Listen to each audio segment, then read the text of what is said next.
Dan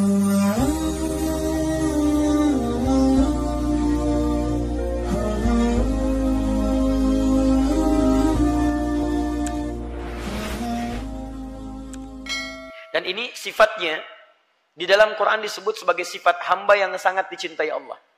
Dia ada karakteristik hamba disebutkan di Quran, hamba ini mendapatkan cinta Allah. Saya sering katakan dalam setiap kesempatan yang mungkin disampaikan bahwa cinta manusia saja begitu kita harapkan, maka bagaimana dengan cinta Allah Subhanahu wa taala? Anda ingin dicintai pasangan Anda, anak Anda, kerabat Anda, maka kenapa Anda tidak dicintai oleh Allah Subhanahu wa taala? Nah, kalau Anda ingin dicintai oleh Allah, ada banyak pilihan.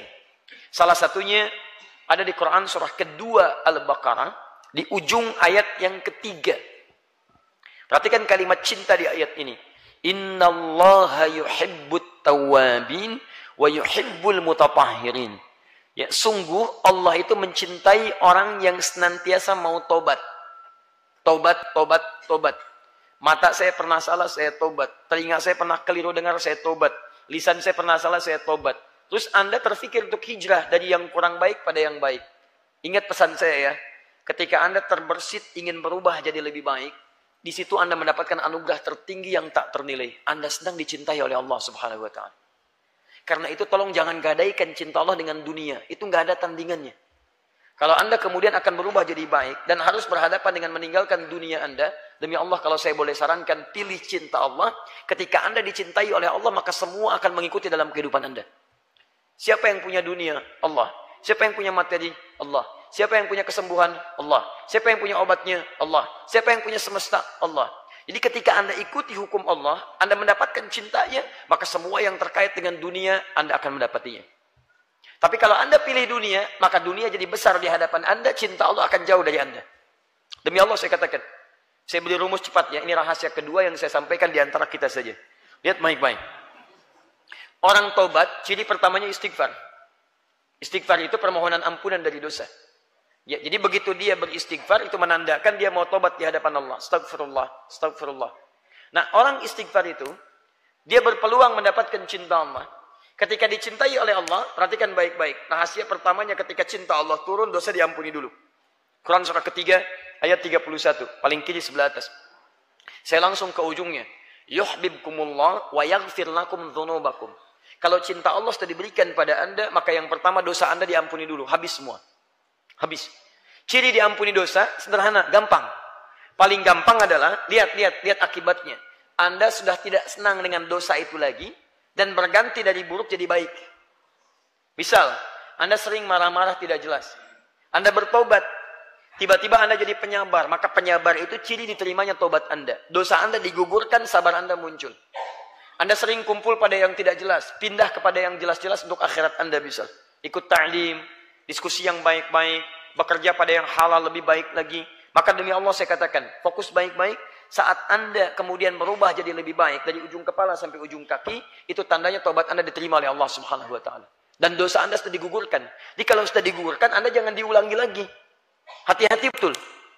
Nah, kalau sudah seperti itu, ujian pertama Anda mesti berpisah dengan yang dulu-dulu.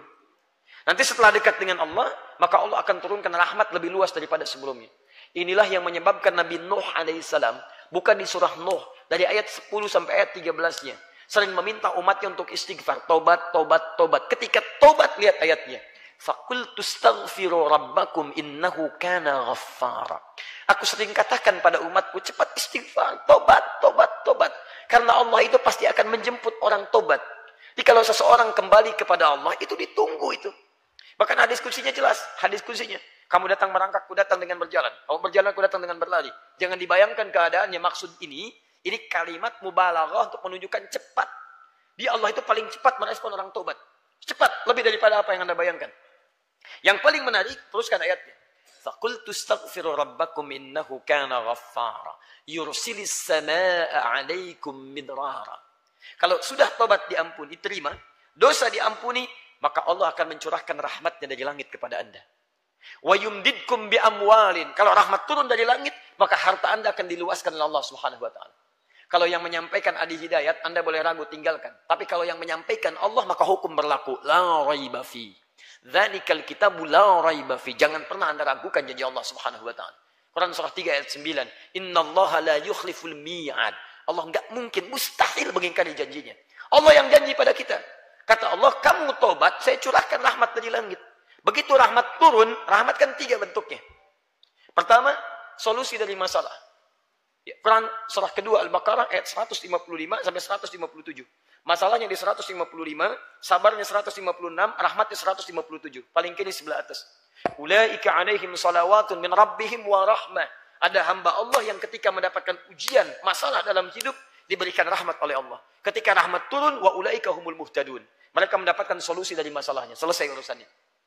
Bahkan ada orang yang belum dapat masalah, sudah selesai masalahnya. Bukan nggak punya masalah, tapi masalahnya diringankan oleh Allah. Sama-sama dapat, dan masalahnya serupa. Orang ini punya masalah, dia punya masalah. Bisa orang itu larut dalam kesedihan, orang ini santai aja. Silakan cek. Dan banyak hamba-hamba Allah subhanahu wa ta'ala, bukan nggak punya masalah. Tapi masalahnya banyak, cuma diringankan oleh Allah. Silakan lihat para ustaz. Masalahnya lebih banyak daripada antum. Tuh, masalah semua tuh pertanyaan. Masalah punya antum yang mikirin ustaz. Dia itu luar biasa gitu kan. Tapi lihat yang lain-lain, Masya Allah. Demi Allah saya katakan, Anda mendapatkan ini rahmat turun. Kedua, ampunan dari semua dosa yang berlebih. Quran surah ke-39 ayat 53. Qul ya ibadiyalladzina asrafu ala anfusihim la taqnatu min rahmatillah. Kalau Anda pernah berbuat dosa, maaf ya, sepenuh langit. Bahkan memenuhi bumi, daratan lautannya, darat laut bahkan udaranya. Demi Allah saya katakan, nyawa belum sampai ke kerongkongan, ada peluang Anda berubah jadi hamba terbaik di hadapan Allah Subhanahu wa taala. Tinggalkan yang buruk, Anda akan diangkat.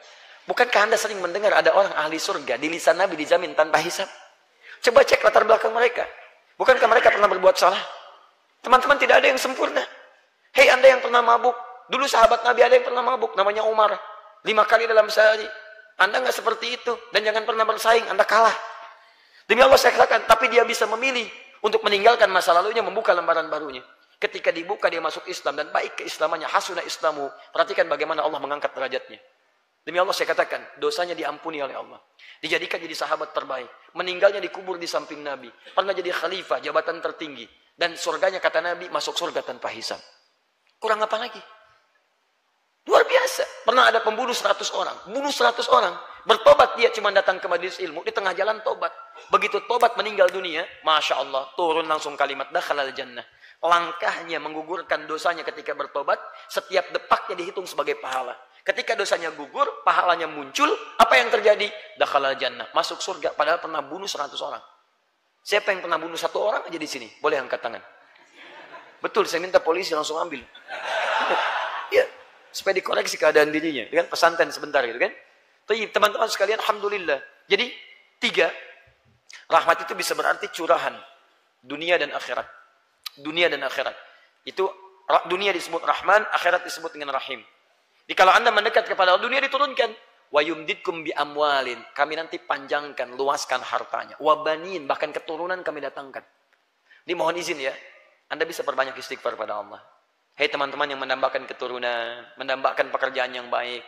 Ayo coba cara beristighfar. Saya beri rahasia yang ketiga. Ini di antara kita aja. Buka Quran. Surah ke-51 ayat ke-18. Ini istighfar terbaik. Istighfar terbaik. Anda lakukan setelah tahajud. Ini Quran ya. Bukan saya. Quran yang bicara. Lakukan setelah tahajud. Di penghujung malam sebelum subuh. Anda tahajud dulu, karena ayatnya terangkai dengan tahajud. Anda harus tahajud dulu. Mulai tahajudnya di ayat ke-15, 16, 17. Istighfarnya ayat 18. Lihat baik-baik, Quran surah 51, buka ayat 15-nya. Paling kanan di pertengahan. Innal muttaqina fi jannatin wa uyun. Ada orang takwa tinggalnya di taman surga. Akhidhina ma atahum rabbuhum. Innahum kanu qabla dhalika muhsinin. Mereka itu saat di dunia adalah orang-orang yang rajin ibadah, orang baik. Apa amalannya? 1 ayat 17. Kanu qalila minal laili ma yahja'un. Mereka itu kalau malam sedikit tidurnya. Sedikit tidurnya. Di malam dia bagi untuk ibadah. Sedikit tidur, lalu dia ibadah. Begitu dia bangun, menjelang subuh, dia tidak tidur lagi. Perhatikan. Ini rahasianya. Wabil ashari hum yastaghfirun. Dan di waktu-waktu sahar. Sahar itu sekitar 15-20 menit sebelum subuh. Anda duduk. Hum yastaghfirun. Mereka istighfar kepada Allah. Istighfar. Hum itu bentuk jamak, mereka. Bukan aib antum duduk dengan keluarga di rumah. Suami istri tahajud terus duduk di satu ruangan yang sama. Dan mulai beristighfar kepada Allah. Mulai dengan suaminya, ya Allah, ampuni dosa saya ya Allah. Maafkan papa kalau selama ini belum jadi suami yang baik. Ya, adik-adik, anak-anak mohon maaf. Kalau selama ini papa belum memberikan yang terbaik untuk kalian. Belum mendapatkan ridha Allah untuk merawat kalian. Ya Allah ampuni saya ya Allah. Istrinya menyambut, Pak, mama juga mohon maaf. Kalau selama ini belum jadi istri yang baik.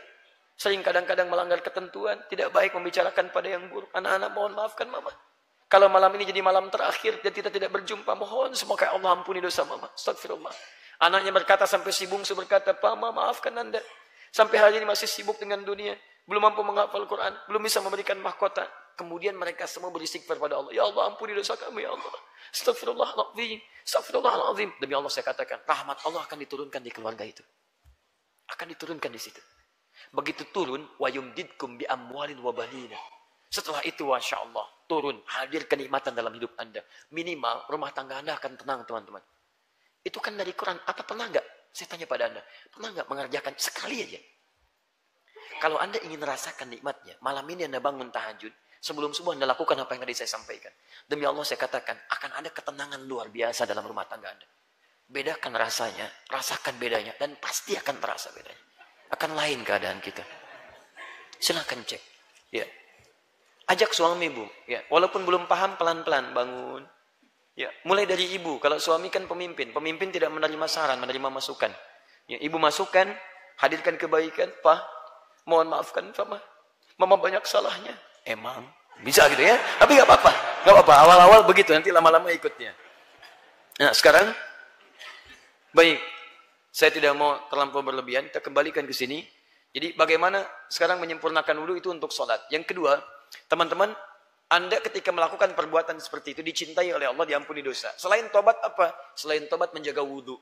Orang yang menjaga wudhu, wudhu itu masuk dalam bab toharah. Nama lain wudhu itu tuhur. Tuhur itu nama lain wudhu. Karena wudhu itu fungsinya membersihkan luar, membersihkan dalam. Makanya disebut tuhur. Menggabungkan bersih luar dengan bersih dalam. Bersih luar disebut dengan nazafah. Orangnya nazif. Bersih dalam disebut dengan husnun. Baik, ketika husnun dengan nazafah digabungkan menjadi wudu namanya. Dibersih luarnya, bersih dalamnya. Babnya disebut dengan tuhurun. Pembahasannya disebut dengan toharah. Makanya kalau Anda buka kitab fikih, pembahasan toharah itu dimulai dengan wudu. Jenis-jenis air yang digunakan wudu apa saja. Ya, air tahir mutahhir, air tahir ghair mutahhir, air musyammas, air musta'mal dan sebagainya. Pernah dengar itu? Dan tidak ada air yang diobok-obok, airnya diobok-obok, itu tidak ada. Ya kan? Sampai mengobok-obok agama orang lain, itu tidak penting, kita tinggalkan itu. Baik, kembalikan ke sini, ya. Ya, baik, jangan mencela yang sudah tercela. Kita doakan dalam kebaikan. Baik. Fokus. Jadi orang yang sering wudu, kalau batal wudu lagi, batal wudu lagi.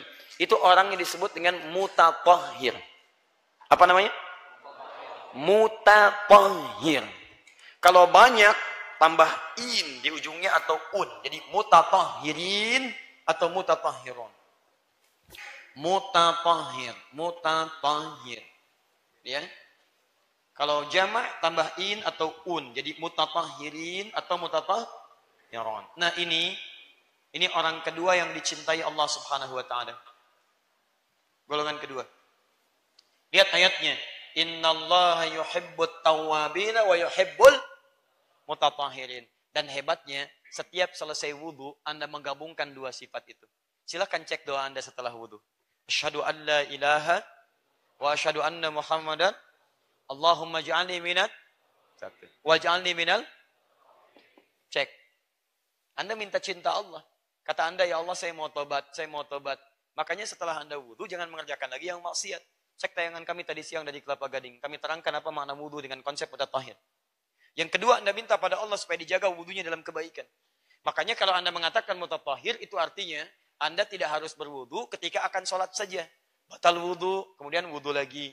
Batal wudu, wudu lagi. Ada kejadian membatalkan wudu, wudu lagi. Maka ketika Anda punya sifat seperti itu, saya ucapkan selamat kepada Anda. Karena Anda sedang dicintai Allah Subhanahu wa ta'ala. Ini poinnya. Dahsyat. Saking dahsyatnya. Ya. Spidol bisa lompat. Jazakallah khair. Paham sampai sini? Baik. Nah, sekarang Ada teman kita perawat bertanya kepada kami, Ustaz, saya ingin menjaga wudhu, tapi keadaan saya itu menyulitkan untuk demikian. Bagaimana solusinya? Pertama saya ucapkan selamat dulu. Karena ketika Anda bertanya seperti ini, Anda sedang ingin mendapatkan cinta Allah Subhanahu wa Ta'ala. Itu luar biasa. Ya, luar biasa. Dalam pekerjaan Anda masih memikirkan bagaimana cara menjaga wudhu. Pertama, tetap jaga wudhu Anda seperti biasa. Ketika kemudian terjadi peristiwa-peristiwa, Anda mesti merawat dalam keadaan darurat misalnya, ya, dari yang bukan mahram Anda atau menyentuh yang kemudian mesti Anda sentuh, yang bisa membatalkan wudhu. Kalau memungkinkan Anda berwudhu lagi. Kalau kesulitan, fa illam tajidu ma'a. Quran surah 5 ayat ke-6. Kalau tidak mendapati air, fatayammamu. Yang paling gampang Anda tayamum. Anda juga bisa, Pak. Tajidu itu bukan berarti airnya mesti tidak ada. Bukan. Ada 3 jenis tajidu dalam bahasa Arab. Tajidu itu artinya, 1, illam tajidu, airnya sama sekali nggak ada. Kondisi pertama. Dicari air nggak ketemu-ketemu. Mana air nggak ada, mana air nggak ada. Ya, nggak ketemu airnya. Maka yang seperti itu sudah kita ketahui. Bisa tayamum solusinya. 2, airnya ada. Tapi adanya terbatas untuk hajat yang lain. Yang sekiranya kalau tidak ada air bisa bahaya misalnya. Hajat-hajat tertentu. Maka ini tidak boleh dipakai wudhu. Anda silahkan tayamum. Yang ini gunakan untuk hajat yang lain. Hajat darurat yang lain. Jelas ya? Ukuran yang bisa dipakai wudhu itu 4. Kalau cukup bagi yang 4, maka silahkan Anda berwudhu. Tapi kalau nggak cukup bagi yang 4 ini atau ada hajat yang lain, maka tinggalkan ini kemudian Anda tayamum. 4 itu disebutkan di Quran surah 5 ayat ke-6. Pertama wajah, kedua tangan sampai siku, ketiga kepala, kemudian yang keempat kaki sampai kedua mata kaki. Jelas ya? Baik, yang ketiga airnya ada. Cukup, hajat terpenuhi, bisa dipakai apa saja. Alhamdulillah. Cuma kita tidak bisa menggunakannya. Kenapa? Karena ada kondisi darurat yang tidak mungkin menggunakan itu.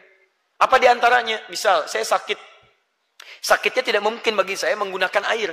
Kalau kena air bisa bertambah penyakit saya, tambah parah misalnya. Maka yang seperti itu jangan paksakan. Anda cukup berwudu saja. Dengan tayamum. Maaf, tayamum pengganti wudu. Tayamum pengganti wudu. Misal, saya tidak sakit tapi dinginnya luar biasa. Awas hati-hati, kalau kena air ini bahaya. Dingin luar biasa. Di Korea kemarin kami dari sana itu minus 4 derajat. Kadang sampai minus 10 derajat. Bahkan pernah kejadian di zaman Nabi, malam mimpi. Mimpinya berhubungan seksual. Ya, mengharuskan dia mandi. Tapi suasananya dingin. Temannya yang belum tahu hukum, Masya Allah, ikut berfatwa. Kamu harus mandi. Mandi dia. Begitu mandi, meninggal. Betul. Diadukan pada Nabi, dimarahi orang ini. Kamu telah bunuh sahabat kamu. Maksud kalimat itu, kamu kalau nggak tahu, kamu jangan memberikan fatwa. Makanya teman-teman, kalau antum belum tahu hukum, jangan banyak komentar masalah hukum. Bahaya antum. Apalagi menilai orang dengan penilaian yang luar biasa. Sesat, kafir, macam-macam. Itu luar biasa, itu jahatnya. Maksud jahat itu artinya, kalimat itu akan mencari pemiliknya. Kalau nggak ditemukan di dunia, dia naik ke langit. Kalau tidak ditemukan di langit, akan balik kepada yang mengucapkannya. Makanya hati-hati. Hati-hati, termasuk memberikan fatwa-fatwa yang kita tidak tahu. Awas, hati-hati betul ya. Nah sekarang, situasi itu dialami yang semacam ini. Saya kalau seperti itu, mesti batal lagi. Mesti batal lagi. Dan kemungkinan akan menyulitkan bagian pekerjaan saya. Bagaimana caranya? Anda bisa tayamum. Diselesai, tayamum. Ya. Kemudian beri contoh pada teman-teman Anda yang lain. Mungkin belum paham. Coba lihat tuh, coba lihat. Gosok-gosok ke tembok, ya kan, dan sebagainya. Baik, kenapa sih? Iya ya, sedang aneh dia. Baik. Begitu seperti itu datang kawannya, kamu kenapa? Tangannya bermasalah ya? Bukan, tapi saya ingin mencoba dicintai Allah Subhanahu wa Ta'ala. Saya sedang tayamum. Tayamum itu siapa? Tetangga kamu? Wah, Masya Allah gitu ya.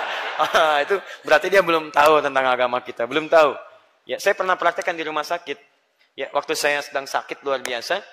Kemudian coba kita tayamum, susternya langsung pada bingung tuh, ya di belakang, karena di situ mungkin dia belum paham. Itu kenapa katanya pasiennya? Apa ada masalah tiba-tiba nempelkan ke tembok? Dijelaskan sedang tayamum, menjadi syiar untuk mereka. Alhamdulillah. Ya, begitu saya sakit lagi, saya bilang sama istri saya nggak mau dirawat di rumah sakit. Masya Allah, datang orang maksa ke rumah, Ustaz, itu lidahnya sudah putih, sudah macam-macam. Saya katakan, saya tidak mau dirawat oleh yang bukan mahram saya. Saya katakan pada istri saya, mau rawat saya? Insya Allah. Baik, Bu yang mau ke rumah sakit atau di rumah saya rawat? Rawat di rumah. Bismillah. Saya minta kepada Allah. Saya mohon ya Rabb, saya tidak ingin merepotkan orang lain. Ya Allah, saya tidak mau disentuh oleh yang bukan mahram saya. Ya Allah, mustahil kau titipkan kepada saya kecuali ada obatnya. Kau janji dalam Al-Quran. Terbacakan ayat. Kita mohonkan pada Allah. Anda tahu apa yang terjadi? Di rumah sakit bisa seminggu, 2 minggu. Di situ cuma 2 hari selesai masalah. 2 hari selesai, dakwah lagi. Senin sakit, Selasa libur, Rabu libur, Kamis dakwah lagi. Selesai. Dan memang Senin sampai Rabu kami istirahat. Udah selesai, nggak mengganggu dan sebagainya. Alhamdulillah. Alhamdulillah. Ya, kembali ke sini, jadi silahkan Anda bertayamum. Kalau tidak memungkinkan, maka niatkan untuk itu, maka insya Allah Anda mendapatkan rahmat Allah Subhanahu wa Ta'ala. Tayyib.